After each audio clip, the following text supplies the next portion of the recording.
नमस्कार दोस्तों, रात के सन्नाटे में आपका स्वागत है। आज मैं आपको एक ऐसी कहानी सुनाने जा रहा हूं जो अभी तक किसी ने नहीं सुनी। यह कहानी है उत्तराखंड के एक छोटे से पहाड़ी कस्बे चमोलीपुर के पुराने जिला अस्पताल की। नाम है इसका हिमालयन मेडिकल सेंटर। इमारत 100 साल से भी पुरानी, पत्थरों की मोटी दीवारें, लकड़ी के टूटे दरवाजे और सबसे नीचे वो जगह जहां रोशनी भी डरती है आने से, पोस्टमार्टम रूम।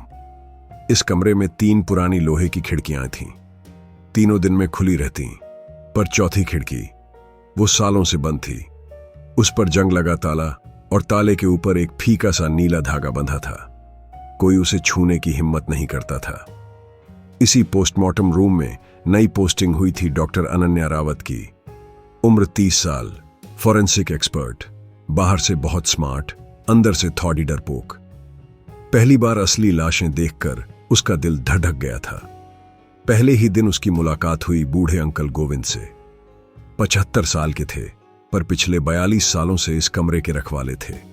कंधे झुके हुए, आवाज भारी और आंखों में एक अजीब सी चमक।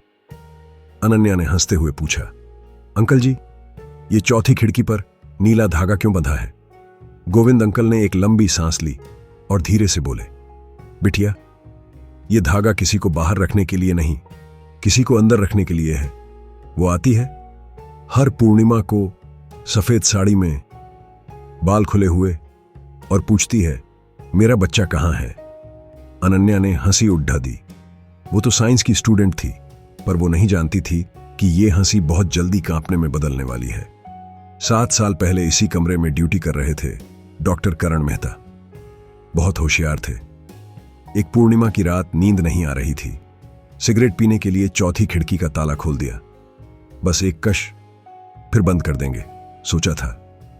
पर जैसे ही ताला खुला, बाहर से एक ठंडी, बहुत ठंडी हवा आई। करण सर को लगा कोई उनके पीछे खड़ेड़ा है। मुद्द कर देखा, कोई नहीं। फिर भी वो फुसफुसाहट, मेरा बच्चा कहां है? उसके बाद करण सर ने किसी से कुछ नहीं कहा। बस 15 दिन बाद उनकी लाश उसी चौथी खिड़की के नीचे मिली। आंखें खुली हुई, हाथ पेट पर, जैसे कुछ पकड़ने की कोशिश कर रहे हों। तब से नियम बन गया, चौथी खिड़की कभी नहीं खुलेगी।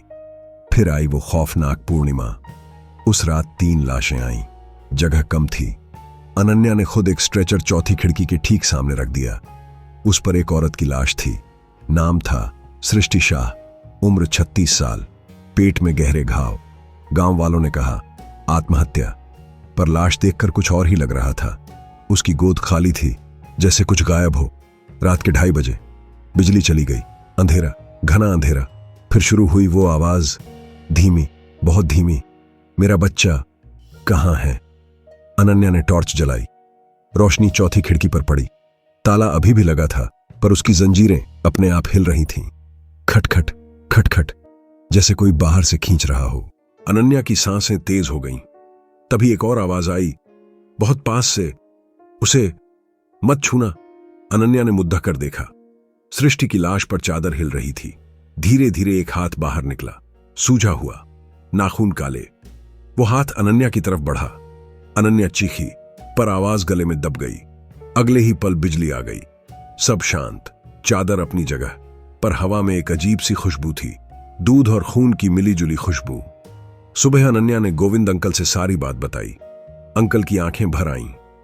बोले, बिटिया, 7 साल पहले भी यही हुआ था। एक औरत आई थी, नाम था नंदिनी, गर्भवती थी। 8वें महीने में किसी ने उसका पेट चीर दिया था।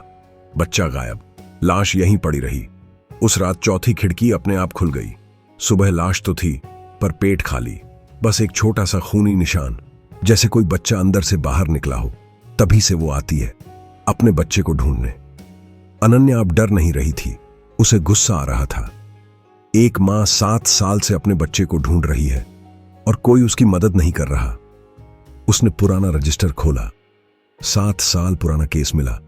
नंदिनी रावत, पति ने मार डाला था, बच्चा गायब, केस बंद, लाश बिना दावा किए यहीं रह गई। अनन्या ने पुलिस फाइल खुलवाई, डीएनए टेस्ट करवाया। अस्पताल के पुराने फ्रीजर में एक छोटा सा जमा हुआ टुकड़ा मिला, एक नवजात शिशु का। परिवार तक पहुंची। मां आज भी इंतजार में थी। जब सच्चाई पता चली, वो फूट फूट कर रोने लगी। अगली पूर्णिमा से पहले गंगा किनारे मां और बच्चे का एक साथ अंतिम संस्कार हुआ। अनन्या खुद वहां थी। जैसे ही चिता को आग लगी, दूर अस्पताल की तरफ देखते हुए अनन्या को लगा चौथी खिड़की पर एक साया खड़ा है। एक औरत गोद में बच्चा लिए, दोनों मुस्कुरा रहे हैं, फिर धीरे धीरे गायब हो गए। उस रात के बाद चौथी खिड़की पर लगा ताला अपने आप टूट गया। नीला धागा जमीन पर गिरा, पर अब वहां कभी कोई आवाज नहीं आती, न रोना, न फुसफुसाहट, न ठंडी हवा। बस कभी कभी बहुत हल्की सी लोरी गूंजती है, जैसे कोई मां अपने बच्चे को सुला रही हो।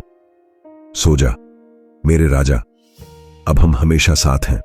दोस्तों, कुछ आत्माएं भटकती नहीं, वो बस अपने टुकड़े ढूंढती हैं, और जब उन्हें वो टुकड़ा मिल जाता है, वो चली जाती हैं हमेशा के लिए। कहानी आपको पसंद आई हो तो लाइक कर दीजिए, चैनल सब्सक्राइब कर लीजिए। कमेंट में बताइए, क्या आपने कभी ऐसी कोई ममता भरी आवाज सुनी है? रात बहुत हो चुकी है, अब सो जाइए।